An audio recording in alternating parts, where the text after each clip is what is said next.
Hi friends, Electronics Malayalam tutorial എല്ലാവർക്കും സ്വാഗതം. ഇന്ന് നമ്മൾ പറയാൻ പോകുന്നത് PIR സെൻസർ ഉപയോഗിച്ചിട്ട് നമുക്കൊരു ബൾബിനെയൊക്കെ ഓട്ടോമാറ്റിക് ആയിട്ട് കൺട്രോൾ ചെയ്യാനുള്ള സിസ്റ്റം അത് എങ്ങനെയാണ് അസംബിൾ ചെയ്യുക എന്നുള്ള കാര്യത്തെക്കുറിച്ചാണ്. കഴിഞ്ഞ ക്ലാസ്സിൽ എന്താണ് PIR എന്നുള്ളതും അതിൻ്റെ പ്രവർത്തനം എങ്ങനെയാണെന്നുള്ള കാര്യങ്ങളെക്കുറിച്ചൊക്കെ നമ്മൾ വിശദീകരിച്ചിരുന്നു. അപ്പോൾ ഇന്ന് ചെയ്യുന്നത് ഇതിനൊന്ന് അസംബിൾ ചെയ്യേണ്ട കാര്യങ്ങളിലേക്ക് കിടക്കുകയാണ്. അപ്പോൾ അതിന് നമുക്ക് ആവശ്യമായിട്ടുള്ള സാധനങ്ങൾ ഒന്ന് ഒരു PIR സെൻസറാണ്. PIR സെൻസർ മൊഡ്യൂളിൻ്റെ വില വരുന്നത് 120 രൂപയുടെ ലെവലിലൊക്കെയാണ് ഉള്ളത്. ചില ഓൺലൈൻ സൈറ്റുകളിലൊക്കെ അത് 90 രൂപയ്ക്ക് 80 രൂപയ്ക്ക് കാണുന്നുണ്ട്. അപ്പോൾ അതൊക്കെ നിങ്ങളുടെ എന്താ പറയുക എത്രത്തോളം ട്രസ്റ്റഡ് ആണ് എന്നുള്ളത് എനിക്ക് 100% പറയാൻ പറ്റില്ല. ലോക്കൽ പർച്ചേസ് ചെയ്യുന്നതാണ് നന്നാവുക. പിന്നെ വേണ്ടത് ഒരു റിലേ ആണ്, ഇലക്ട്രോ മാഗ്നറ്റിക് റിലേ. ഞാൻ യൂസ് ചെയ്യുന്നത് 12 വോൾട്ട് റിലേ ആണ്. 5 വോൾട്ടിൻ്റെ റിലേകളൊക്കെ അവൈലബിൾ ആണ്, പക്ഷേ റേറ്റിൽ നല്ല വ്യത്യാസമുണ്ട്. 12 വോൾട്ട് റിലേക്ക് നമുക്കൊരു 10 രൂപയോ 15 രൂപയൊക്കെ വില വരുള്ളൂ. 5 വോൾട്ട് റിലേക്ക് ആണെങ്കിൽ 20 രൂപയോ അതിൻ്റെ മുകളിലോ റേറ്റ് വരുന്നുണ്ട്. അപ്പോൾ 12 വോൾട്ട് റിലേ ആണ് ഞാനിവിടെ ഉപയോഗിക്കുന്നത്. പിന്നൊന്ന് 12 വോൾട്ട് റിലേ വർക്ക് ചെയ്യാൻ 12 വോൾട്ട് തന്നെ കൊടുക്കണമല്ലോ. അപ്പോൾ അതിൽ നിന്ന് നമ്മൾ ബോർഡ് വർക്ക് ചെയ്യണമെങ്കിൽ 5 വോൾട്ട് വേണം. അപ്പോൾ 5 വോൾട്ട് ആക്കാൻ വേണ്ടിയിട്ട് ഒരു റെഗുലേറ്റർ IC 7805 റെഗുലേറ്റർ IC ഉപയോഗിക്കുന്നുണ്ട്. പിന്നെ ഒരു ട്രാൻസിസ്റ്റർ ഞാൻ BC548 ആണ് എടുത്തിട്ടുള്ളത്. ഏതെങ്കിലും ഒരു NPN ട്രാൻസിസ്റ്ററാണ് നമുക്ക് ഉപയോഗിക്കാം. പിന്നെ ഒരു റെസിസ്റ്ററാണ് 1K റെസിസ്റ്റർ. അപ്പോൾ ഇത്രയും കമ്പോണൻസ് ആണ് ആവശ്യമുള്ളത്. പിന്നെ അത് കൂടാതെ വേണ്ടത് ഒരു 12 വോൾട്ട് അഡാപ്റ്റർ. ഇതിലേക്ക് ഞാൻ 12 വോൾട്ട് അഡാപ്റ്റർ വെച്ചിട്ട് അതിൽ നിന്നാണ് ഇതിലേക്ക് ആവശ്യമായിട്ടുള്ള പവർ കൊടുക്കുന്നത്. ഇനി എനിക്കത് അഡാപ്റ്ററിന് പകരം ഡയറക്റ്റ് ആയിട്ട് വേണമെങ്കിൽ നമ്മൾ കപ്പാസിറ്റർ പവർ സപ്ലൈ ഒക്കെ ചെയ്തിരുന്നല്ലോ, അത്തരം പവർ സപ്ലൈകളൊക്കെ ഉപയോഗിക്കാവുന്നതാണ്. പിന്നെ ഇതിൻ്റെ കണക്ഷൻസ് എങ്ങനെയൊക്കെയാണ് ചെയ്യേണ്ടത് എന്നുള്ളത് ഒന്ന് നോക്കാം. ഞാൻ ആദ്യം ഇതിൻ്റെ ഡയഗ്രാം ഒന്ന് വരച്ചു വെക്കാം. അപ്പോൾ ഈ കാണുന്നതാണ് ഇതിൻ്റെ ഡയഗ്രാം. ഇപ്പോൾ ഈ ഡയഗ്രത്തിൽ ഇവിടെ കൊടുത്തിട്ടുള്ള ഇത് PIR മൊഡ്യൂളാണ്. PIR മൊഡ്യൂളിൻ്റെ 3 പിന്നുകൾ VCC, ഔട്ട്, ഗ്രൗണ്ട്. നമ്മൾ VCCയിലേക്ക് വേണ്ടിയിട്ട് ഇവിടെ ഒരു 7805 റെഗുലേറ്റർ IC വെച്ചിട്ടുണ്ട്. ഈ റെഗുലേറ്റർ ICയുടെ മൂന്നാമത്തെ കാലിനെ നമ്മൾ നേരിട്ട് ഈ ഒരു PIR മൊഡ്യൂളിലേക്ക് കൊടുത്തു. റെഗുലേറ്റർ ICൻ്റെ ഒന്നാമത്തെ കാലിലേക്ക് 12 വോൾട്ട് കൊടുത്തു.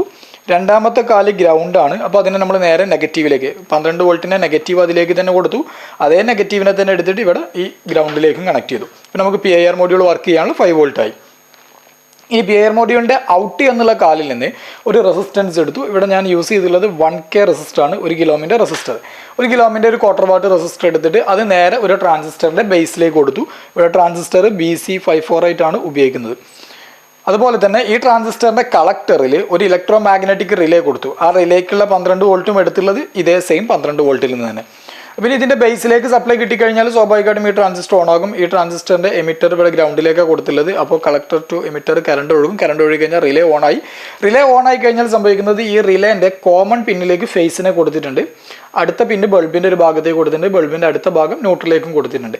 അപ്പോൾ ഇതിൻ്റെ ഉള്ളിലൂടെ കറണ്ട് ഒഴുകി കഴിഞ്ഞാൽ ഈ റിലേ ഓൺ ആകും. ഈ റിലേ ഓൺ ആയി കഴിഞ്ഞാൽ ഈ 2 പ്ലേറ്റുകൾ തമ്മിൽ കോൺടാക്റ്റിൽ വരികയും ഈ ബൾബിലേക്ക് ഫേസും ന്യൂട്രലും കിട്ടുകയും ബൾബ് വർക്ക് ചെയ്യുകയും ചെയ്യും. അപ്പോൾ ഇത്തരത്തിലാണ് ഈ സർക്യൂട്ടിൻ്റെ ഒരു അറേഞ്ച്മെൻറ്റ് ഉള്ളത്. ഇനി നമുക്ക് ഇതിൻ്റെ കണക്ഷൻസ് ഒന്ന് കൊടുത്തു നോക്കാം. ഓരോന്നായിട്ട് ഇതിലേക്ക് സോൾഡർ ചെയ്ത് കൊടുക്കാം. ആദ്യം റെഗുലേറ്റർ IC തന്നെ കൊടുക്കാം. പവർ സപ്ലൈ റെഗുലേറ്റ് ചെയ്യാൻ വേണ്ടിയിട്ട് റെഗുലേറ്റർ IC എങ്ങനെ കണക്ട് ചെയ്യാമെന്നുള്ള കാര്യം ഒന്ന് നോക്കാം.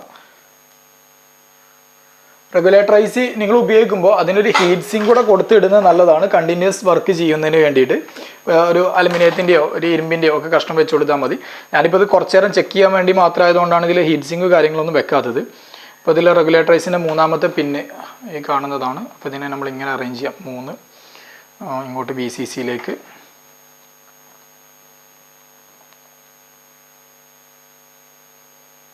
മൂന്നാമത്തെ പിന്നെ PCCയിലേക്ക് സോൾഡർ ചെയ്ത് കൊടുത്തു. രണ്ടാമത്തെ പിന്നെ ഇനി ഗ്രൗണ്ടിലേക്കാണ്, നടുക്കത്തെ പിന്നെ. അപ്പോൾ അതിനെ ഞാൻ ഗ്രൗണ്ടിലേക്ക് ഒന്ന് സോൾഡർ ചെയ്ത് കൊടുക്കുകയാണ്. അതിനെ ഗ്രൗണ്ടിലേക്ക് സോൾഡർ ചെയ്ത് കൊടുത്തിട്ടുണ്ട്. ഇപ്പോൾ അതിൽ ഗ്രൗണ്ടിൻ്റെ കണക്ഷനും കിട്ടി. ഇനി വേണ്ടത് ഈ റെഗുലേറ്റർ ICയിലേക്കുള്ള സപ്ലൈ. റെഗുലേറ്റർ ICയിലേക്ക് 12 വോൾട്ട് കൊടുക്കണമല്ലോ. അപ്പോൾ ഞാൻ 12 വോൾട്ട് കൊടുക്കാൻ വേണ്ടിയിട്ട് അഡാപ്റ്റർ എന്നുള്ള 2 വയറുകൾ എടുത്തിട്ടുണ്ട്. അപ്പോൾ 2 വയറുകളാണ് സോൾഡർ ചെയ്ത് കൊടുക്കുന്നത്. അപ്പോൾ ഈ വയറിലെ ഗ്രൗണ്ടിനെ റെഗുലേറ്റർ ICൻ്റെ നടുക്കത്തെ പിന്നിലേക്ക് ഇത് ഗ്രൗണ്ട് വയറിലേക്ക് കൊടുത്തു. അതുപോലെ തന്നെ പോസിറ്റീവിനെ റെഗുലേറ്റർ ICൻ്റെ ഒന്നാമത്തെ കാലിലേക്ക്, അവിടെയാണല്ലോ 12 വോൾട്ട് കിട്ടുക. അപ്പോൾ അതിലേക്ക് സോൾഡർ ചെയ്ത് കൊടുത്തിട്ടുണ്ട്. അപ്പോൾ ഈ നമ്മളെ PIR മൊഡ്യൂൾ വർക്ക് ചെയ്യാനുള്ള പവർ സപ്ലൈ റെഡിയായി. ഇനി അടുത്തത് വേണ്ടത് ഒരു റിലേനെ കണക്ട് ചെയ്യണം. അപ്പോൾ റിലേയിലേക്ക് ആദ്യം 12 വോൾട്ട് കൊടുക്കണം. അപ്പോൾ റിലേൻ്റെ ഈ 3 കാലുകളാണല്ലോ സപ്ലൈൻ്റെ കാലുകൾ വരുന്നത്. അപ്പോൾ ഇതിൻ്റെ ഒരു കാലിലേക്ക് നമുക്ക് 12 വോൾട്ട് സെറ്റാക്കി കൊടുക്കാം. അപ്പോൾ അതിന് വേണ്ടിയിട്ട് ഞാൻ ഈ കാലിനെ ഒന്ന് ഇങ്ങോട്ട് മുകളിലേക്ക് വളച്ചു വെച്ചു. എന്നിട്ട് ഇതിലേക്ക് സപ്ലൈ വോൾട്ടേജ് കൊടുക്കുകയാണ്. അതായത് 12 വോൾട്ടിൻ്റെ ട്രാക്ക് വരുന്നോടത്ത് അല്ലെങ്കിൽ റെഗുലേറ്റർ ഐസിൻ്റെ ഒന്നാമത്തെ കാലിൽ തന്നെയാണ് നമ്മൾ റിലേനെയും കണക്ട് ചെയ്യുന്നത്. ഇത് കണക്ട് ചെയ്യുമ്പോൾ ശ്രദ്ധിക്കണം, റിലേൻ്റെ നടുക്കത്തെ കാലിലേക്ക് നമുക്ക് 230 വോൾട്ടേജിൻ്റെ ഫേസ് കൊടുക്കാനുള്ളതാണ്. അപ്പോൾ അതൊക്കെ കണ്ട് ചെറിയ ഗ്യാപ്പ് ഇട്ടിട്ട് കണക്ട് ചെയ്ത് വെക്കുക. ഇനി ഇതിൻ്റെ അടുത്ത കാലിൽ റിലേൻ്റെ അടുത്ത കാലിൽ നമുക്ക് ട്രാൻസിസ്റ്ററിൻ്റെ കളക്ടറാണ് കൊടുക്കേണ്ടത്. അപ്പോൾ ഈ ട്രാൻസിസ്റ്റർ എടുത്തിട്ടുണ്ട്. ഇതിൻ്റെ കളക്ടറിൻ്റെ കാലിനെ ഞാൻ അവിടെ കൊണ്ടുപോയിട്ട് സോൾഡർ ചെയ്യാണ്. കളക്ടറിനെ ഇവിടെ സോൾഡർ ചെയ്ത് കൊടുത്തു. ഇനി ഇതിൻ്റെ ട്രാൻസിസ്റ്ററിൻ്റെ എമിറ്ററിനെ ഞാൻ ഗ്രൗണ്ടിലേക്ക് സോൾഡർ ചെയ്തു. ഇനി വേണ്ടത് ഔട്ട് എന്നുള്ള പിന്നിൽ നിന്ന് ഒരു റെസിസ്റ്റർ ഈ ട്രാൻസിസ്റ്ററിൻ്റെ ബേസിലേക്ക് കിട്ടിയാൽ മതി. ബേസിലേക്ക് ഒരു 1K റെസിസ്റ്ററിനെ എടുത്തിട്ട് കണക്ട് ചെയ്യുകയാണ്. അപ്പോൾ അതിനെ കണക്ട് ചെയ്യുന്നത് ഇവിടെ ഔട്ട് എന്ന് പറയുന്ന പിന്നുണ്ടല്ലോ. അപ്പോൾ ഈ പിന്നിൽ ഒരു റെസിസ്റ്ററിൻ്റെ ഒരു കാലിനെ കണക്ട് ചെയ്തു.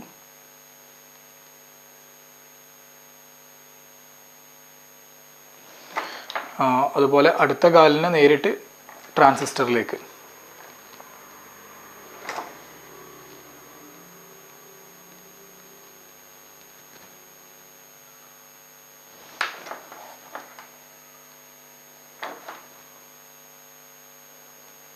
അടുത്ത കാലിന് ഇപ്പോൾ ട്രാൻസിസ്റ്ററിൻ്റെ ബേസിലേക്ക് കൊടുത്തിട്ടുണ്ട്. അപ്പോൾ ഒരു 1K കൊടുക്കുന്നൊന്നുകൊണ്ടല്ല, ഇവിടുന്ന് ഇനി കൂടുതൽ കറണ്ട് വന്ന് ട്രാൻസിസ്റ്റർ ഡാമേജ് ആവണ്ട എന്ന് കരുതിയിട്ടാണ് ഒരു 1 കിലോമീറ്റർ റെസിസ്റ്റർ ഇവിടെ കൊടുത്തിട്ടുള്ളത്.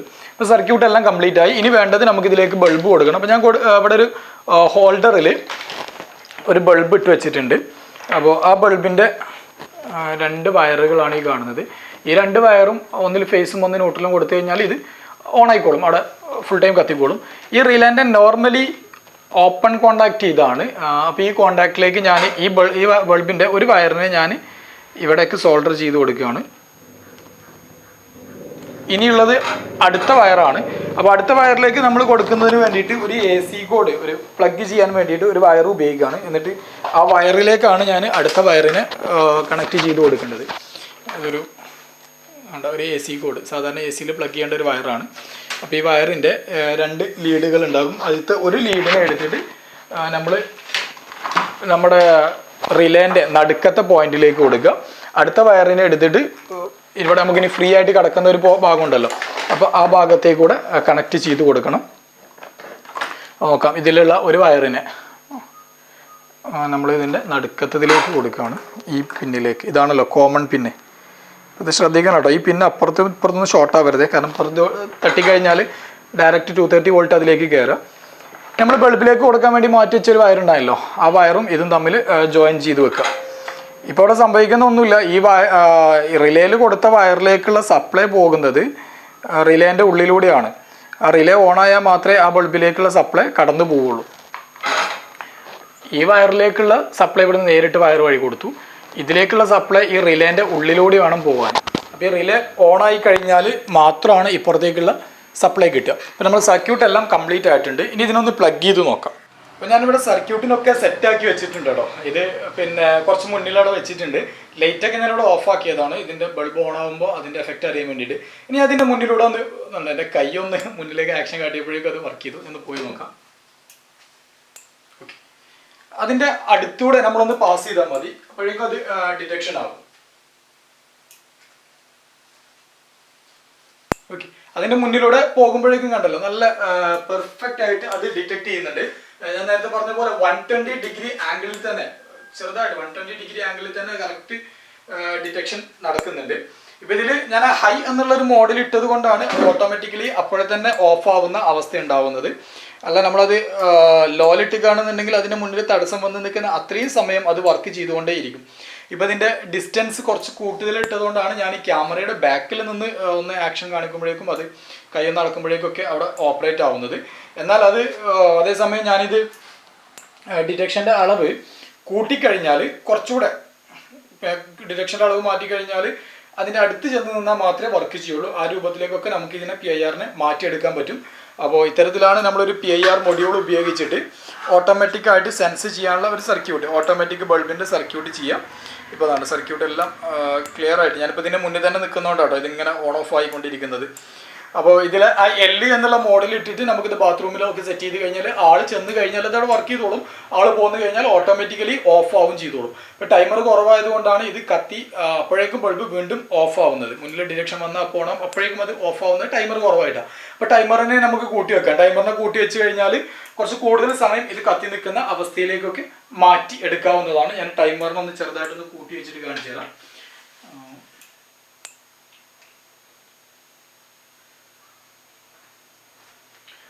ടൈമറിനെ ഒന്ന് കൂട്ടി വെച്ചിട്ടുണ്ട്. ഇപ്പോൾ ഉണ്ട്. അപ്പോൾ ഇത് ഓൺ ആയി കഴിഞ്ഞാൽ ഇനി പെട്ടെന്നൊന്നും ഓഫ് ആവില്ല. ഞാനിപ്പോൾ അതിൻ്റെ പരിധിയിൽ നിന്ന് പോന്നിട്ടുണ്ട്. എന്നിരുന്നാലും അത് കുറച്ച് സമയം വരേക്ക് അത് അങ്ങനെ കത്തി നിൽക്കും. എന്നിട്ട് അത് ഓട്ടോമാറ്റിക്കലി ഓഫ് ആയിക്കോളും. ഇനി അടുത്തൊരു ഡിറ്റക്ഷൻ അതിൻ്റെ മുന്നിൽ വരുമ്പോൾ മാത്രമാണ് അത് ഇനി വീണ്ടും ഓൺ ആവുകയുള്ളൂ. അല്ലെങ്കിൽ അത് ഓഫ് എന്നുള്ള കണ്ടീഷനിൽ തന്നെ തുടർന്നുകൊണ്ടേയിരിക്കും. ചില ആൾക്കാർ ചോദിച്ചിരുന്നത് ഇതിനെ നമുക്ക് സാനിറ്റൈസർ ആവശ്യത്തിന് വേണ്ടിയിട്ട് യൂസ് ചെയ്യാൻ പറ്റുമോ എന്നുള്ളതൊക്കെ. യൂസ് ചെയ്യാവുന്നതാണ്. നമുക്ക് അതിൻ്റെ മുന്നിലുള്ള ലെൻസ് ഉണ്ടല്ലോ, പ്ലാസ്റ്റിക് ലെൻസ്, അതിനെ റിമൂവ് ചെയ്തിട്ട് വെക്കുന്നതാണ് നല്ലത്. ഇല്ലെങ്കിൽ 120 ഡിഗ്രി ആംഗിളിലൊക്കെ അത് ഡിറ്റക്ഷൻ കിട്ടുമല്ലോ. നേരിട്ട് അടിയിൽ കൊണ്ടുപോയിട്ട് കൊടുക്കാം. സെൻസിങ്ങിൻ്റെ അളവ് വളരെയധികം കുറച്ച് വെക്കുക. ചെറിയ സെൻസിങ് റേഞ്ചിൽ ഇട്ടിട്ട് യൂസ് ചെയ്യുകയാണ് എന്നുണ്ടെങ്കിൽ നമുക്ക് സാനിറ്റൈസറിന് വേണ്ടിയിട്ട് ഉപയോഗിക്കാം. ഇനി അതിൽ വേറെ എന്തെങ്കിലും പോരായ്മകൾ ഉണ്ടാവുമോ എന്നുള്ളതിനെ കുറിച്ച് എനിക്ക് കൂടുതൽ അറിയില്ല. ഞാനത് ചെയ്ത് നോക്കിയിട്ടില്ല സാനിറ്റൈസർ ആവശ്യങ്ങൾക്ക് വേണ്ടിയിട്ട്. ഓക്കെ, അപ്പോൾ വീഡിയോ ഇഷ്ടമായിട്ടുണ്ടാവുമെന്ന് കരുതുന്നു. വീഡിയോ ഇഷ്ടമായിട്ടുണ്ടെങ്കിൽ തീർച്ചയായിട്ടും നിങ്ങൾ ലൈക്ക് ചെയ്യുക, മറ്റുള്ളവർക്ക് വേണ്ടിയിട്ട് ഷെയർ ചെയ്യുക. അടുത്ത പുതിയൊരു വീഡിയോ ആയിട്ട് നമുക്ക് വീണ്ടും കാണാം.